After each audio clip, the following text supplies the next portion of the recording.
La grandeur commence d'abord dans l'esprit. La grandeur ne naît pas dans le bruit. Elle ne commence pas avec les applaudissements, ni avec la reconnaissance des autres. Elle commence dans l'esprit, dans ce lieu invisible où personne ne regarde, mais où tout se décide. Avant chaque victoire visible, il y a une bataille silencieuse. Avant chaque réussite extérieure, il y a une décision intérieure. Personne ne devient grand par hasard. On le devient d'abord par la manière de penser, par la façon de se parler quand personne n'écoute, par le courage de croire en soi avant que le monde n'y croie. L'esprit est un terrain, ce que tu y sèmes finit toujours par pousser. Les pensées que tu nourris deviennent des directions. Les convictions que tu entretiens deviennent des actions. Ce n'est pas le manque de talent qui empêche la grandeur, mais le manque de vision.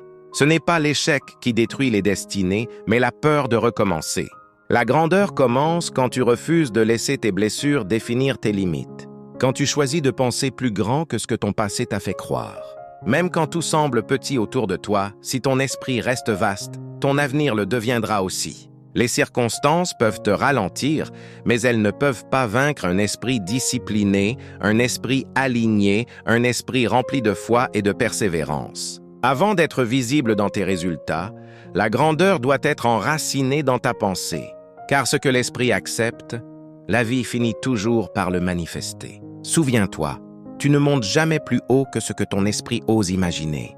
La grandeur commence d'abord dans l'esprit, et l'esprit, lui, se cultive chaque jour.